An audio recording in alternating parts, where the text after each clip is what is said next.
All right, welcome to the Money Puzzle. I'm Brian Ramsey, and sitting right next to me is Aaron McAndrew, the other one of our other partners in the firm. We have two other partners, Chris Vaughn, who's sitting right over there sipping on his, it's not bourbon today, believe it or not. And then we have Eric Douglas, who's back there in his office probably working.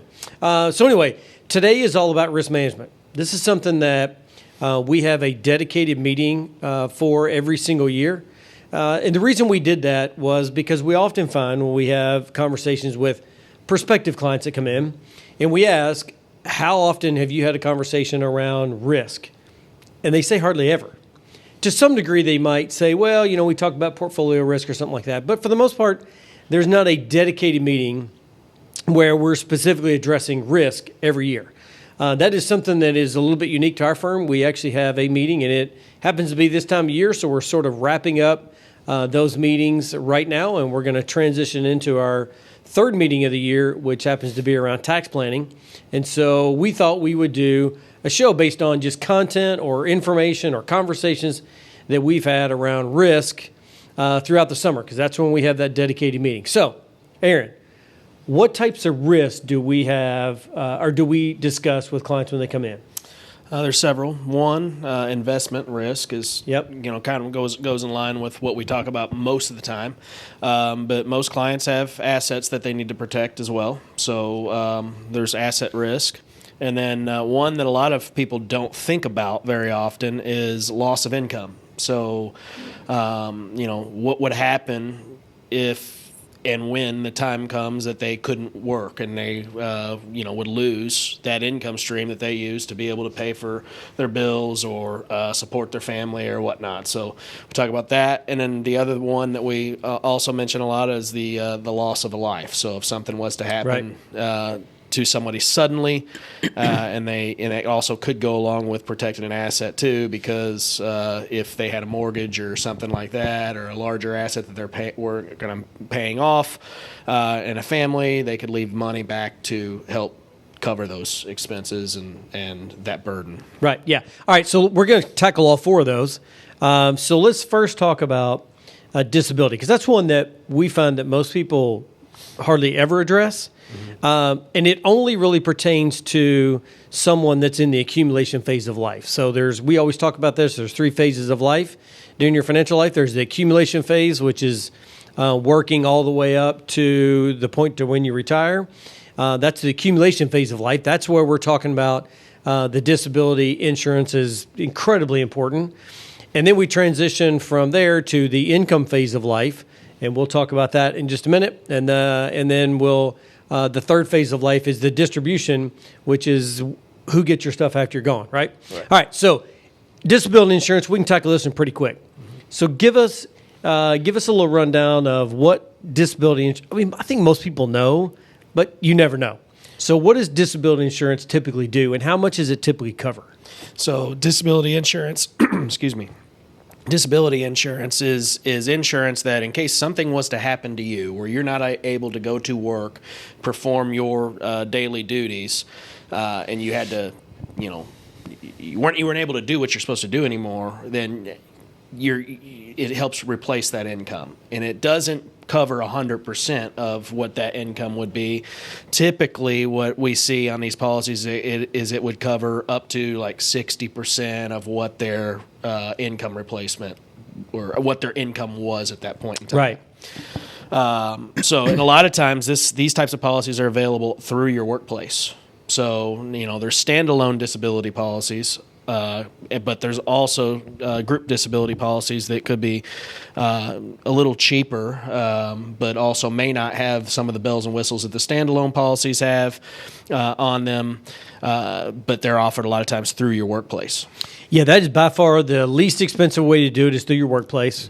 And it'll cover between 60 and 65%, something like that. We did have a client that came in not too long ago that was a very high income earner. And they're going to cap you out. So you can't, this guy was making $500,000-$600,000 a year. You're not going to get that much in replacement income. They're going to cap you out between $15,000 and $20,000 a month. However, for those that have lower income limits than that, the only piece that I will tell you is if you get a policy from your work policy and you want to add your own policy to it, you're not going to get that in addition to. Right. So you can't get 66 or 60% of your pay and then trying to get an additional 60% of your pay if you get disabled. So in other words, you're making essentially more than what you were making. That doesn't happen. They're going to limit you if you get a standalone policy, as you refer to it. In addition to, it's only going to get you up to maybe 70%, 72% of your comp. So it doesn't quite. So there are some limitations to it, but it's a great, if you are someone that has disability or is worried about becoming disabled and you want disability insurance, call us, will walk you through that. Mm-hmm. All right, let's jump on to life insurance, because this is a big one. This is big. Yep. So disability is you're incapacitated and you're not dead, so you're still making should be making a living for your family. Yep. That covers that piece. But let's transition to where you pass away. And now you need what? So we have, I'll walk you through this. Well, you know this.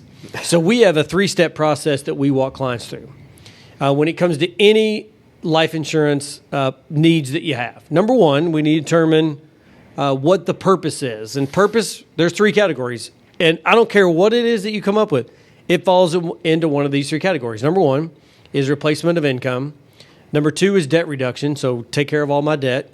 And number 3 is legacy planning. Come up with any excuse you need for life insurance.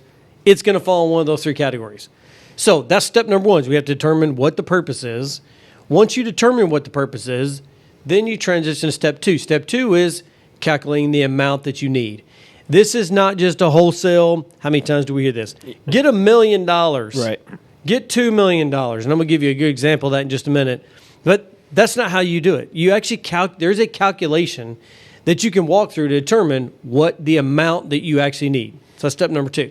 Step number 3 is to determine what type of insurance you need. Either term, meaning for a specific time period, or permanent insurance, meaning it's in place, it's going to pay out no matter what, no matter how long you live. Now, I will tell you this as a disclosure. I've been doing this for a long time. I've done hundreds of plans. I'm probably close to 200 at this point. Not one time in my career have I ever done a financial plan or done any insurance analysis, life insurance analysis, where I have come up with the need is for permanent insurance. Never happened. Now, are there exceptions? Yes. People sometimes want that legacy planning. I want X amount of dollars to go to my alma mater. I want X amount of dollars to go to my kids, no matter what happens to me. I understand that. That's where permanent insurance comes into play. But when it comes to a need-based life insurance planning, I've never come up with permanent insurance as an option. Now, the other thing I'll say, and then we're going to walk through some other things. The other thing I will say that if you, that's an example I'm going to bring up and say, go ahead, you were getting ready to say something. Well, I was going to piggyback off of what you just said, where you haven't come up with that need. When we're talking about traditional permanent life insurance, I would agree. But a lot of the way that I've used life insurance in these plans now is these hybrid policies. Absolutely. And we're not talking about that right now, but that is another reason why we would use it. And then that's where permanent does make a lot of sense, because there's life insurance policies that have long-term care benefits. They've got they've got other living benefits that are there. Yep. But also you get the life benefit if something was to happen to you, that their money would be able to be passed on tax-free. So that is a permanent type of life insurance policy that can make sense in a plan depending on the client. And we do a fair number of that. We do a fair number of that. We do a lot of that. We use permanent insurance. Don't think that we don't. We do. Yeah. It's just when you're talking about basic need planning for life insurance, it almost never comes up that you need permanent life insurance. Why? Because the majority of the time it's either income replacement or debt reduction. It's one of those two. Now, are there more advanced situations where we're trying to be creative to come up with long-term care insurance? Absolutely. And that's where life insurance can play a huge role. Yeah. I just sold one, 2 months ago to a client that's essentially what we were doing was finding a hybrid policy to provide long-term care insurance. Specific long-term care insurance was way too expensive, and so we went the life insurance route, which can make a ton of sense. But it's not for everybody. It's for a specific type of planning. Right. Okay? All right. So, but now, let me give you an example of life insurance. So we had a client that just came in. Eric and I actually sat down with him, and he and his wife came in, and they were talking about needing life insurance. So this is sort of a get to know the client. They were fairly new. And so we had gone through their cash flow planning, and then we transitioned over to risk management. So we were talking about all the things we're talking about right now: investment risk, loss of life risk, disability risk, property and casualty risk. We're talking about all this stuff. Yep. So we got on the subject talking about life insurance. And he said, hey, well, I met with a life insurance guy, and he told me I needed $2 million worth of life insurance. Okay, great. So we walked him through our process and said, all right, he may be right. Yep. No, I'm sorry. I take that back. He had said it was $500,000. I'm getting it backwards. It was $500,000, and he was selling him a permanent life insurance policy. Okay, and it was actually a pretty good rate. I mean, it was good policy, good rate, all that stuff. And I was like, okay, great, that's fine. Let's walk through the process. So we did. We sat down and said, what's the need? And his wife was a stay-at-home wife, and he was a breadwinner and made quite a bit of money. He was making about $400,000 a year, total comp. And so he was, 48, 49 years old, almost 50 years old. And so the crazy thing was, we walked through the three-step process. What's the need? They wanted all the debt gone, and then about 40% of the replacement of income would have been fine for them because they just didn't live a big lifestyle. Yep. And so we did the math. When you do the math on him, it was almost $2 million. Just shy of $2 million is what he needed. Okay? So, and then we said, okay, either perm or permanent insurance or temporary insurance. He only needed term insurance. That's all he needed. And so the funny thing was, the two funny things that came out of it. Number one, totally the wrong amount of insurance. So he was woefully uninsured. So the $500,000 policy wouldn't have got his wife anywhere near to where they needed to be. It would have barely paid off all the debt, but it wouldn't have provided any replacement of income at all. Right. Okay, and so the other thing that was ironic was because his wife was a stay-at-home spouse, the life insurance guy said, well, she doesn't need the life insurance. She's not employed. And then we turned around and said, that's 100% not the case. Right, yep. And in fact, we suggested that he put, $750,000, or I think that's what it was, $750,000 on her term insurance. It's cheap. It was less than $1,000 a year. So it's super inexpensive. But that's the point, is when you walk through a process, a set process of determining the purpose, determining the amount, determining the type, I can promise you that's the proper way to invest in life insurance. Yeah, and on top of that, not once you get through that process and you get your life insurance and the amount and you purchase that, reevaluating that periodically because your life changes. Your needs change. Absolutely. Things happen. You have kids. You move. You get a larger home. You take on more debt, whatnot. Things change, and that's the biggest. What you're talking about with somebody being woefully underinsured. A $500,000 term life insurance policy may have been great for somebody when they were 25 years old. And right. Now they're 35 years old and haven't taken a look at their life insurance policy or haven't done any review on their risk. And now you figure out they need $2 million or whatnot. So that's why we do this. So yeah, absolutely. And the other thing I'm going to tell you about life insurance, and if you don't listen to anything else we say during this entire podcast, or you're taking notes, put a big asterisk by this comment right here. If you go see a life insurance sales guy, I can promise you one thing: he may or may not get the number right as far as the value. He may or may not, whatever. But I can guarantee he's not going to sell you term insurance. Why? Because you can't make a living selling term insurance. The majority of what we do, overwhelming majority of the policies we write are term because it is the right thing for the client. We don't really make a whole lot on it, but it's the right thing for the client. So if you go see a specific life insurance sales guy, not going to sell you term because you can't make a living. So they're going to push permanent insurance on you, and they're going to make it sound awesome, like the greatest investment in the world. And I can tell you right now, I can show you that if whatever you're paying for your permanent insurance, I can sell you or we can show you the same amount of death benefit in a term policy, reinvest the difference in premium per year, and you're going to be far wealthier in 10, 15, 20 years than you ever would by putting money into a permanent policy. And if you don't believe me, call me, come in, and I'll show you exactly what we're talking about. It just baffles me to no end. And there's a group here in town that, and it's, all they do is sell permanent insurance. It drives me nuts because we see policies come in, you're like, you don't need that. You don't even need that. But anyway, on with that. Now, so the other piece that we're going to talk about kind of briefly here is about investment risk, right?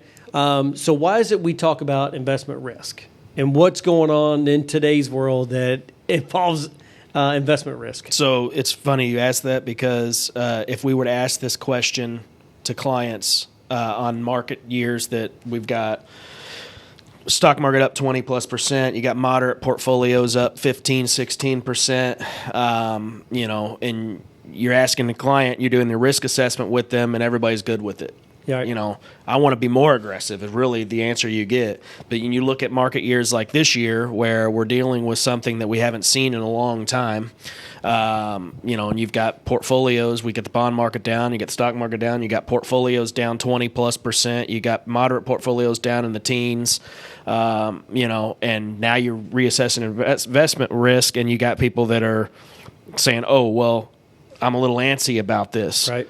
So that goes in line as to why we do this, because while we know through the plan that there's going to be ups and downs through the way, and we plan for long term, not for 1 year, not for 3 months or 6 months or whatnot period of time, but we help build insurance into into portfolios to help protect a portion of that portfolio against market risk. So, yeah, absolutely, and again, that's exactly what Aaron just said. There is investment risk with anything you invest in. There's risk associated with that. Now, you can minimize that the best you can. You can't 100% escape it. You can't, but we can minimize that the best we can. That is why we dedicate a meeting every single year to talking about risk. And part of the conversation around risk is portfolio risk. We have specific software that we use to analyze portfolio risk. And when somebody comes in, especially this time of year, which is really sort of our May through August kind of meeting, middle of the year, we literally sit down with every single client and say, here's your risk score. Is that still appropriate? Mm-hmm. And you wouldn't believe there are people that said, yeah, I actually want to change that. Yep. Okay, great. It's a great time to do it. Let's get it changed. Like I said, on aggressive years, they want to be more aggressive. Right. And on years that it's not the market's not performing well, they want to be more conservative. So right. It does change. Risk tolerance does change, but these are especially good years to assess what someone's true risk tolerance is. Right. Because years. I think you would agree that what we've seen in the last 10 or 12 years with market performance has been an anomaly. I mean, we don't typically see S&P 500 averaging 16% since I think 2009 is the statistic that I saw. And that's high. Everybody wants to be aggressive when you see years like that. Yeah, for sure. This kind of puts risk back into check. Yeah. So I guess the point of this conversation is really it is all about risk. You need to have a specific conversation about risk, loss of investment risk, property risk, loss of income risk. There's all this good stuff that we continue to talk about because it's incredibly important to make sure that you're covered and you have the proper amount of coverage, which leads us to our fourth point and our last point. We'll do this kind of quickly. Is we actually partnered with McCormick Advantage, and you guys, if you haven't seen that video, we did a podcast with Heather McCormick, which is one of the principals. She's actually located here in our office. But the reason we partnered with Heather and her husband Chris is because we want to make sure our clients are covered from all aspects of risk. So we've got everything covered. The one thing we didn't have was property and casualty. We want to make sure that your life insurance, your auto insurance and homeowners insurance, your umbrella policy are all matching the coverage limits that you have, and that we also want to make sure that you're paying a fair price for that particular coverage. Because really, when it comes down to it, you just want to pay the minimum for the best coverage, right? Right. And so that's what. So every single year around this time, we ask clients to give us copies of their current coverage, or if they're already with us, then we just have Heather. Hey, we have Mr. and Miss Smith coming in. Can you just go back and do an evaluation? She'll do the evaluation, provide us a report. We talk about it. If it's someone that is not currently with Heather and Chris, then we ask them to bring in their policies. Heather puts a great analysis together on what their current coverage is versus what they could pay somewhere else. And I will tell you, we're saving people. I don't know, Chris, what we have somebody came in the other day, it was thousands of dollars, right? Yeah, $1,300 we saved them. Mm-hmm. Yeah. And we increased their coverage limits for that. And so, but we still saved them $1,300. So again, property and casualty is huge, along with everything else that we do during our risk management meeting. So any final thoughts? No, I think that covers it. I mean, one thing added to them is another big reason why we like working with them is that they're independent agents, just like we are as independent advisors. So they're not held captive. They don't have any loyalty to one particular insurance firm. So they can do a true assessment as to looking at price, coverage, and all the above on insurance needs. Yep, exactly. All right, so I know we kind of covered everything. We tried to do it fairly quick.